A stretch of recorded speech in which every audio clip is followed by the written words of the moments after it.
Hola amigos, nos encontramos con la tercera enseñanza sobre el libro de Judas y hoy quiero tratar un tema importante y son los hombres encubiertos que están dentro de nosotros.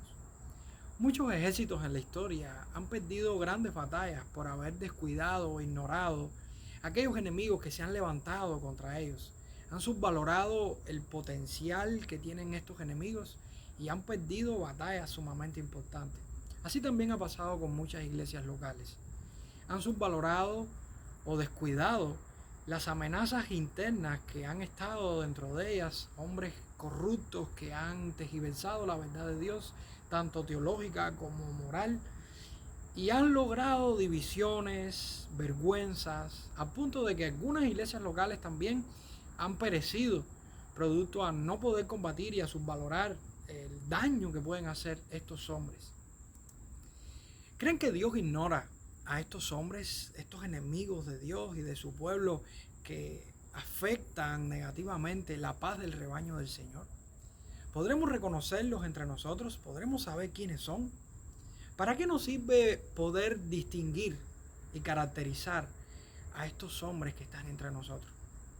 Quisiera responder estas preguntas en el mensaje de hoy, bajo la base de que nosotros los creyentes estamos comprometidos por el llamado de Dios a contender ardientemente por la fe ante todos aquellos que están entre nosotros encubiertos y están tergiversando, están atacando, están tentando contra la fe que el Señor plantó en nosotros. Esa fe transmitida por medio de los apóstoles que está escrita en el Nuevo Testamento.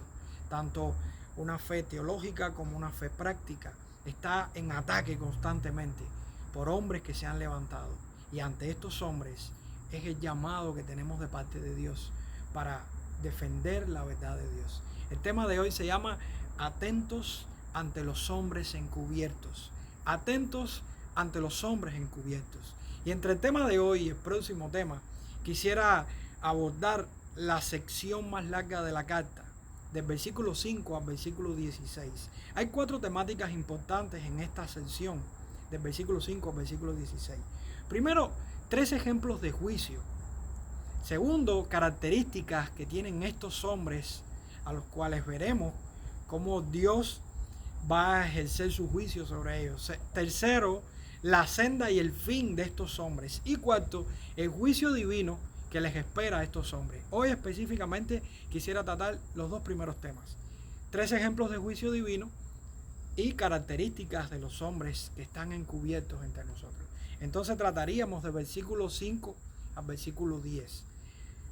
Hay 3 ejemplos de juicio divino en esta porción de la Escritura. Si leemos del versículo 5 al versículo 7, los vamos a ver. Dice la palabra del Señor: Mas quiero recordaros, ya que una vez lo habéis sabido, que el Señor, habiendo salvado al pueblo, sacándolo de Egipto, después destruyó a los que no creyeron, y a los ángeles que no guardaron su dignidad, sino que abandonaron su propia morada, los ha guardado bajo oscuridad en prisiones eternas, para el juicio del gran día, como Sodoma y Gomorra y las ciudades vecinas, las cuales de la misma manera que aquellos, habiendo fornicado e ido en pos de vicios contra naturaleza, fueron puestas, por ejemplo, sufriendo el castigo del fuego eterno. 3 ejemplos de juicio divino vemos en esta porción de la Escritura. El juicio de Dios sobre los no creyentes cuando Dios sacó al pueblo de Egipto.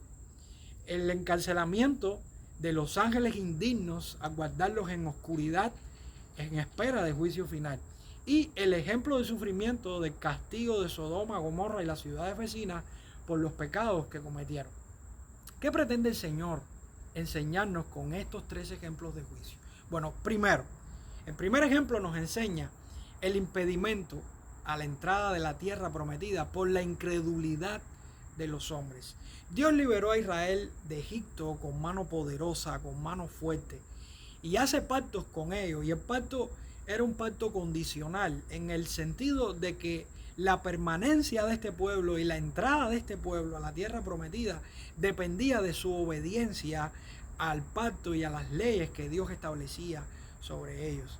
estos hombres y mujeres fueron rebeldes ante la ley moral de Dios y se apartaron en sus caminos, en sus propios caminos, a punto de que todos los que cruzaron el río Jordán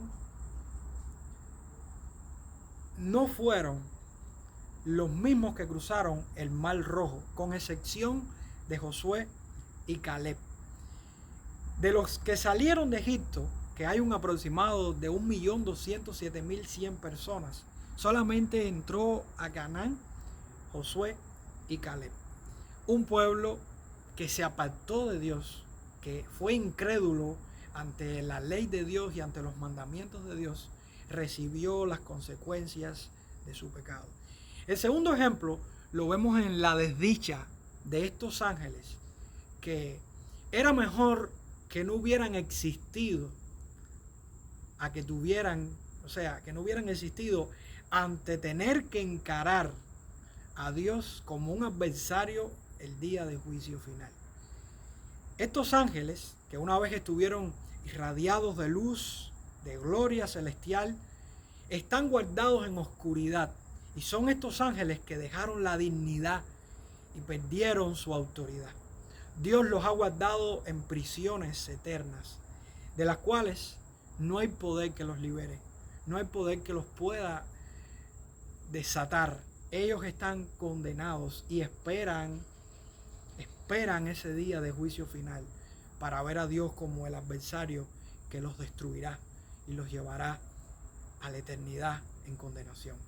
Y el tercer ejemplo que vemos es el ejemplo de Sodoma y Gomorra y las ciudades vecinas, ciudades que fueron consumidas por fuego y azufre. El juicio de Dios vino directo sobre estas ciudades y ningún pecador es tan bueno como para no merecer el justo juicio de Dios. Si algo podemos captar de este juicio de Dios es que todos los que estaban en estas ciudades, sin excepción de solamente Lot, el justo, y su familia, pero todos los que estaban en estas ciudades perecieron ante el juicio de Dios, sean grandes, pequeños o más pequeños. Nadie era tan bueno como para no merecer el juicio de Dios. Es importante tener en cuenta que este último ejemplo expone el pecado a la luz del sexo, pecados sexuales que la Biblia considera como indebidos. Específicamente, aquí en este texto, está haciendo referencia al homosexualismo como el pecado preponderante que resaltaba en estos habitantes de estas ciudades. Fue tal su corrupción sexual que acarrió al juicio de Dios. ¿Creen que los falsos maestros carecen de la justicia de Dios sobre ellos? La justicia de Dios va a venir sobre ellos. Tarde o temprano, Dios enviará su juicio sobre ellos. ¿Acaso no vemos que estos tres ejemplos de juicio, los que salieron de Egipto, los ángeles que se rebelaron y los habitantes de Sodoma y Gomorra, acaso no vemos que estos tres ejemplos de juicio son para demostrarnos que todos los que en maldad se levantan en contra de Dios, su palabra y su pueblo, perecerán? Estos ejemplos nos están dejando bien claro, nos están alumbrando como ese bombillo intermitente y diciéndonos: mírame, mira mi final, así terminé yo. Es un llamado a aquellos que están entre nosotros y que están corrompiendo la fe. ¿Cómo podemos descubrir estas personas? ¿Cómo podemos saber quiénes son ellos? Bueno, los próximos versículos lo dicen, porque cuando leemos del versículo 8 al versículo 10, vemos estas características en estos hombres. Dice la palabra de Dios: no obstante, de la misma manera, también estos soñadores mancillan la carne, rechazan la autoridad y blasfeman de las potestades superiores. Pero cuando el arcángel Miguel contendía con el diablo, disputando con él por el cuerpo de Moisés, no se atrevió a proferir juicio de maldición contra él, sino que dijo: el Señor te reprenda. Pero estos blasfeman de cuantas cosas no conocen, y en las que por naturaleza conocen, se corrompen como animales irracionales. Wow. La Biblia le llama a estos hombres soñadores. Y en un sentido metafórico lo que está queriendo decir es que estas personas no están conformes a la verdad objetiva de la palabra del Señor. John MacArthur dice respecto a esto se refiere a un estado confuso del alma o a una imaginación anormal que produce alucinaciones y trastorno sensual. La mente de cada uno de estos hombres era tan insensible a la verdad de la palabra de Dios que solo se dedicaban a fantasías perversas y delirios insidiosos, por lo cual quedaban ciegos y sordos a toda realidad y verdad. Su conciencia está tan corrompida que no pueden ver la verdad de la palabra del Señor. Ellos mancillan la carne al darle un uso indebido a sus cuerpos. No hay diferencia entre estos hombres y los sodomitas que fueron expuestos a juicio de Dios. Y hay varias maneras de darle uso indebido al cuerpo según la palabra del Señor. Muchos pecados con relación al cuerpo cuando no lo hacemos correctamente. Por ejemplo, la Biblia condena la fornicación, condena el adulterio, condena la pedofilia, condena la poligamia, condena la zoofilia, condena el incesto, pero específicamente el homosexualismo es lo que Judas está resaltando aquí, aunque no descartamos que todas estas desviaciones sexuales, según la palabra del Señor, también están incluidas dentro del corazón y la práctica de estos hombres perversos. Se parece mucho a nuestros tiempos en los cuales las leyes están exaltando y resaltando la libre sexualidad sin tener en cuenta las leyes morales que nos hicieron llegar hasta este lugar y permanecer en una sociedad estable y aparentemente o más tranquila de lo que pudiera estar si le damos libertad a todas estas desviaciones sexuales. Ellos rechazan la autoridad. Ellos son anarquistas. No le quieren rendir cuentas a nadie. No quieren hacer de sus vidas, no quieren tener de sus vidas una autoridad, alguien que les diga lo que tienen que hacer o lo que no tienen que hacer. Quieren vivir libres de restricciones. Muchos de ellos critican la ley y la moralidad. Leyes y moralidades que nos han sostenido hasta nuestros tiempos. Deberíamos pensar en esto. Sobre todo aquellos que hoy no quieren estar bajo sujeción y ven cualquier norma moral o cualquier reglamento o cualquier autoridad que tiene verdades objetivas y que han dado resultados y los rechazan y rechazan sus verdades. Este mismo mensaje, por supuesto, sería una afrenta para muchas personas. Sin embargo, es la palabra del Señor lo que lo dice. Y los está caracterizando, porque son aquellos que dentro de nosotros están corrompiendo la verdad de Dios y están corrompiendo a muchos creyentes entre nosotros. ¿Cuánta maldad puede expresar el hombre si no existiera una autoridad que le contenga en su maldad? Ellos no solamente dan un uso indebido de sus cuerpos, no solamente rechazan la autoridad, sino también blasfeman de las autoridades superiores. Qué ingrato fue Israel ante un Dios que los rescató con mano poderosa, un Dios que les dio la salvación. Estos hombres no son diferentes. Estos hombres son, como dice Pedro, no tienen miedo de insultar a los seres celestiales. En 2 de Pedro, capítulo 2, verso 10 lo dice. El verso 9 hace referencia y nos hace necesario poner de ejemplo al arcángel Miguel, que lucha contra Satanás por el cuerpo de Moisés. Porque parece irónico de estos falsos maestros, estos falsos profetas o estos falsos creyentes que están entre nosotros, que el arcángel Miguel, quien tuvo el deber especial de vigilar a Israel y encabezar el ejército de los ángeles santos de Dios, que no se atrevió a presentar una acusación contra el propio Satanás. Y esta gente impía que está entre nosotros no duda en insultar a las autoridades superiores. Tremendo, tremendo. En fin, como dice el texto, estos hombres son unos rebeldes malvados como animales irracionales. Animales irracionales. El puerco o el cerdo que vuelve al fango, al lodo, acabado de bañar. El perro que vuelve a su vómito. el delfín que se come la cría de sus iguales, el oso polar que cuando tiene hambre se come a sus propias crías. Son estas personas, así como estos animales irracionales. No son buenos. Y si escuchamos los mensajes anteriores, sobre todo el mensaje anterior, veremos que están identificados como personas perversas entre nosotros, que lo que tienen es un objetivo, y es corrompernos y hacernos daño. Personas que no podemos escuchar. Estas personas tendrán consecuencias graves delante de Dios. Y a modo de resumen, y teniendo en cuenta dos implicaciones importantes, me gustaría decir que todo hombre encubierto debería temer al juicio y a las amenazas de Dios. Hay amenazas de Dios en la Biblia, no solamente hay promesas para los fieles, hay amenazas para los infieles. Y lo vemos en el ejemplo del pueblo de Dios que salió de Egipto, lo vemos en el ejemplo de los ángeles que se rebelaron contra Dios, y lo vemos en el ejemplo de los habitantes de Sodoma y Gomorra. Amenazas que cumplieron su veredicto y que los llevaron a la condenación eterna. Todo hombre encubierto debería temer a las amenazas de Dios. Y segundo, todo hombre encubierto es reconocido por sus frutos. La Biblia dice que por sus frutos conoceremos a los falsos maestros. Ahí están expuestos su vida inmoral, su rechazo a la autoridad, no solamente a la palabra, sino también a las personas que están en autoridad.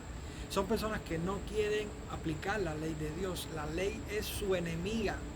La ley lo que hace es caracterizar su verdadera naturaleza. Y no quieren arrepentirse, y no quieren volverse a Dios. Y lo que hacen es tratar de tergiversar la fe, tratar de engañar a los que están a su alrededor. Esas personas las vemos, las conocemos. No tengamos miedo de identificar eso. Pablo los mencionaba por nombre. Y hoy en día las personas pueden juzgarnos a nosotros cuando quizás mencionamos un nombre de una persona que está haciendo mucho daño dentro de la iglesia y decimos fulano de tal. Y decimos, mira, este hermano juzgó al otro. No, es que este hermano está haciendo lo que dice la Escritura. Está denunciando el pecado, denunciando lo que está mal hecho. ¿Para qué nos sirve poder identificar a estas personas? ¿Qué aplicaciones podemos encontrar en esto? Bueno, miren, es importante tener en cuenta varias aplicaciones que de descubrir a estos hombres y estas mujeres que están entre nosotros, pudiéramos tener iglesias más saludables y más sanas, iglesias locales. Por ejemplo, si nosotros podemos identificarlos a ellos, podremos ser más celosos en cuanto a la selección de la membresía de nuestras iglesias locales. Por supuesto que una vez que nosotros sabemos quiénes son los que están entre nosotros, podremos darnos cuenta de que no todos pueden ser miembros de nuestras iglesias locales. Hoy vivimos tiempos donde, tristemente lo digo, importa más la cantidad de personas que la calidad de las personas que están dentro de nosotros. Y a veces muchas iglesias, por tratar y querer tener más personas de las que tienen, hacen miembro a cualquiera, sin tener en cuenta de que pueden ser esos falsos maestros que están encubiertos. Por eso hay que darle tiempo a las personas. Por eso hay que analizar a las personas en el sentido honesto de saber quiénes son las personas que están entre nosotros. También es importante por el ejercicio de la disciplina bíblica en la iglesia local. La disciplina es bíblica y es una de las marcas de una iglesia saludable. Y la Biblia habla de varios ejemplos de disciplina que la iglesia ejerció sobre personas y falsos cristianos que estaban dentro de la iglesia. Lo vemos en Mateo, lo vemos en Corintios y lo vemos en otros ejemplos de la Escritura. También para estar pendientes constantemente a nuestros hermanos más débiles, porque ¿a quiénes son a las personas que estos falsos maestros atacan primeramente? A los débiles, aquellas personas que empiezan nuevos en la iglesia, o aquellas personas que están pasando crisis morales o crisis intelectuales o crisis de cualquier sentido, personas débiles en el sentido emocional, y ellos saben a quién atacar, ellos saben quiénes son los débiles.